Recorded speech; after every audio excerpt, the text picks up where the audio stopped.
you're not going to see the flatter stomach because there are layers and layers of fats on top. And we need to burn those fat by doing nutrition and doing cardio workout.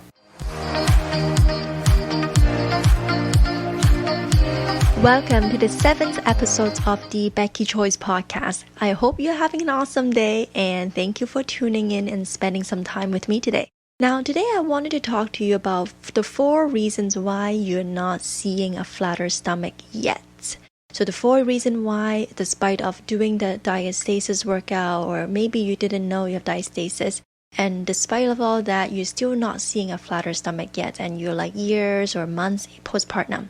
So we all want that flatter and more defined stomach, right? But no matter how hard you're trying, it seems like it's almost impossible, right? Especially if you have that distended stomach and you realize, oh wow, you have 2 to 3 fingers or more of the finger gap and it's quite deep. It seems like it's an impossible goal. So let me talk about the 4 reasons why this is not happening yet for you. And maybe you are working toward it. Maybe you're listening to this episode, maybe you're my clients, or maybe you are looking at some of my materials and you are doing the workout, but it seems like it's still really far out of reach. Now, I wanted to share you the 4 reasons why. The number 1 reason is that you're not doing the right exercise. Now, if you have weight to lose, first of all, the body fat, you need to lose the body fat. You're not going to be able to see or get a flatter stomach from not losing the body weight and not losing the body fat.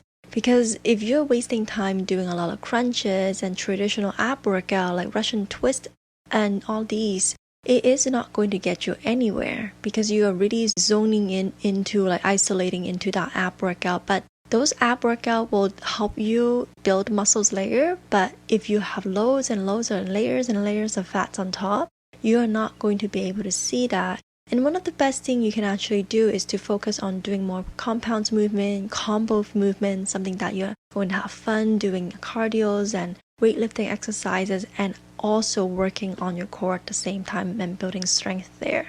Because if you're not doing the right exercise and you're doing like everything else around it, maybe because you're fearful of worsening your situations of your DR, maybe you're only working on your upper body or your lower body, that is not going to get you that results, right, with the flatter stomach, even though you might be engaging your core, but it's still not enough. So at some point, you need to isolate and zoom into specific exercises for your diastasis, because we do need to work on healing your DR first, right? We wanted to build that foundations and making sure you're engaging that deep core muscles, the deepest core muscles layer, which is the transverse abdominal muscles.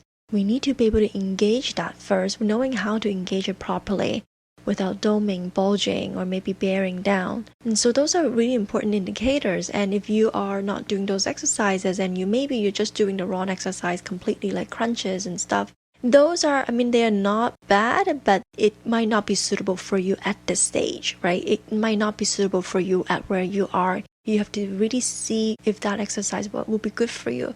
But again, if I wanted to go make this point, the number 1 point on this that you're not doing the right exercise is because most likely you have weight to lose. You have weight to lose, and if you're only doing DR exercise or if you're only doing ab core exercises, you're not going to see the flatter stomach because there are layers and layers of fats on top. And we need to burn those fat by doing nutrition and doing cardio workout. And then the second component, or the second reason why you're not seeing the result of the flatter stomach yet, is you're overdoing hardcore ab workouts. And like any other muscles group, your ab need time to recover, after working out, after a big sessions. And it's during that recovery time that magic will happen. The magic of process of building the muscles will happen. But it's also about training consistently. So if you are only doing the workout here and there, you're dancing around and you're only doing ab workout, and maybe you're doing a lot of ab workouts at once and feeling like, oh, this one workout, this one session is going to get me there. Yes, I'm going to do it. I'm going to do it so much. And then you don't do anything about that because you're not seeing results overnight the next day. Then you're not consistent, right? You're not going to see that result. Yes, your body will need time to rest and recover, but you need to train consistently. Now, if you're training the deep core muscles, you could train it every single day.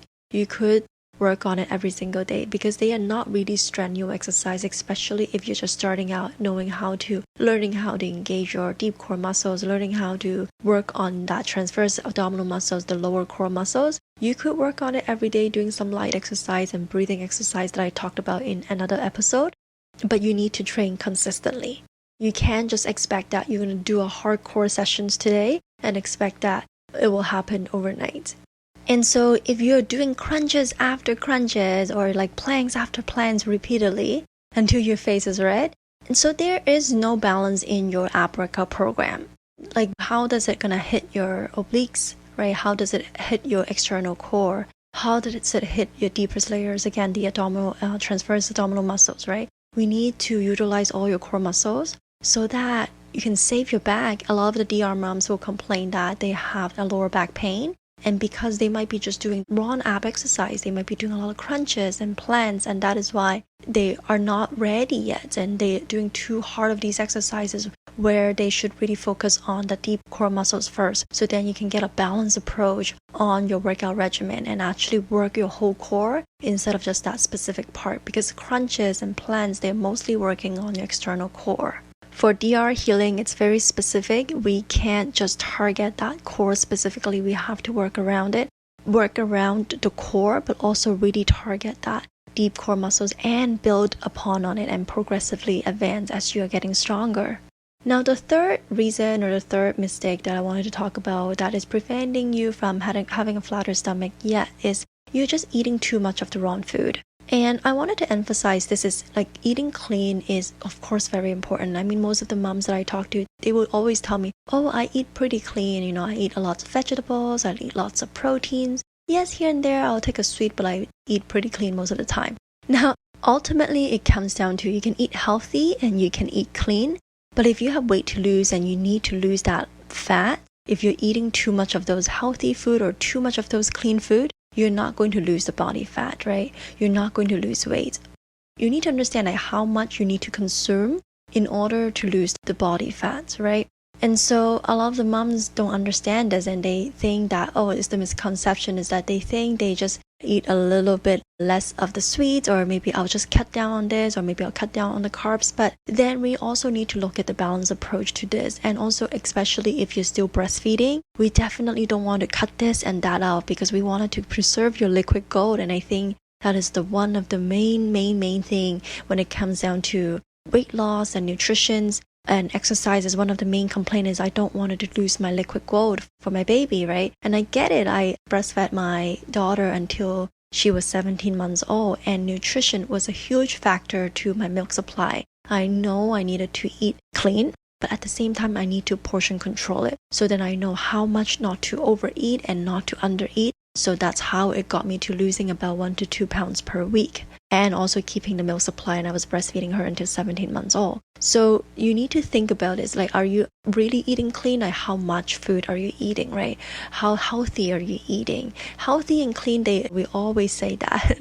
But at the same time, if you have weight to lose, even if it's just 5 pounds, 10 pounds, we have that body fat percentage, right? You can be skinny fat, and I am one of those skinny fat Asian girl used to, and I'm still a little bit of skinny fat, I would say right now. So that's why my stomach is still not toned, right? I wanted to get that toned stomach, and being able to reduce that body fat percentage is really important so that your abs can actually show, your tummy can actually look flatter without that extra bloatiness, extra puffiness. And abs are made in the kitchen. It is one of the oldest cliche in the fitness.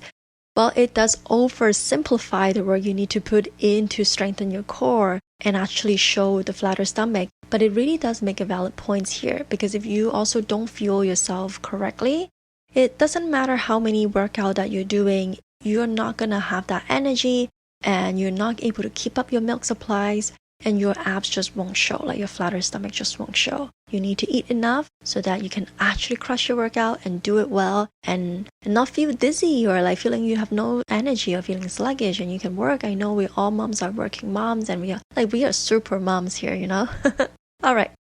Now, the fourth reason why you're still not seeing the flatter tummy is that you are not stretching enough. You're not doing stretches, or you're not doing enough stretches, and you're not massaging or skin rolling your muscles. So let me tell you a bit more on that. Now let's talk about especially if you have a C-section. So you have a C-section scar on the below the navel areas. And sometimes those stitches, they stitch together. And they are layers and layers of muscles underneath those stitches, and they stitch together, making your muscles really hard to glide. So when you're trying to inhale and exhale to engage your core muscles, you will have a hard time engaging that area, that lower pooch area, because those muscles are so stiffened and they are so tight together from the stitches of the C-section scar, from the cesarean. And so you're not able to use those muscles, utilize those muscles to the maximum efficiency. Hence, you will want to massage the C-section scar so that they can glide, the muscles layer can glide individually, they can move around, and when you're able to inhale, it should help you to relax and expand, and when you're exhaling and contract, those muscles should be able to pull in for you, not being a burden in that area. And another thing is that also you might be tending to gripping your lateral abs, so which is your obliques muscles. So sometimes when our tummy is distended, we have to use other muscles to help pull you balance, right? Your back muscle is the major muscles that will hold you upright, and that's why you have that lower back pain. But then also your core muscles will have to help you with that. Now, if your deep core muscle is not doing the work, your external core doesn't have that ability, not as good yet, the other muscle will be doing the work for you to help you pulling in the muscles. To help you to pull in the core is your lateral abs, which is your obliques. Then after a while, and if you are habitually drawing in your belly or sucking in your belly buttons all day, and most of the work is coming from your obliques muscles, then your oblique muscles will become really, really tight. And what happens is that when they become really stiffened or tight, every time you inhale, that breath, think about where is the least resistance of your belly, right? Think about if you have a compost bag and a bag of chips. Now the bag of chips is filled with air to protect the chips inside. The compost bag is very non-rigid, and once you blow in it, it will balloon up, right? Because it's not very resistant. So same for your core muscles. The most non-resistant part of your core right now is the belly buttons area, like the midline area. If your obliques muscle are super tight, then every time you're inhaling, and even if you're not inhaling, even if you're doing nothing, we have core pressure inside of our body to keep our spine safe. It is there, it's naturally there. So think about where that pressure goes.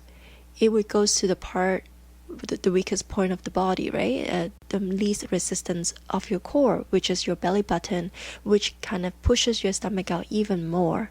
So think about it, when your obliques are really tight, we wanted to release it, relax it by doing some stretches, by massaging that area. I call it skin rolling, like you can use your fingers to roll around your obliques muscles so then they can relax, and you can get a massage therapist to help you with that as well. So the idea is to get that really, really tight area to loosen up, so the core pressure is able to circulate around your body, not just the weakest point of your core, which is the front, and that's why you're still seeing that belly hanging forward.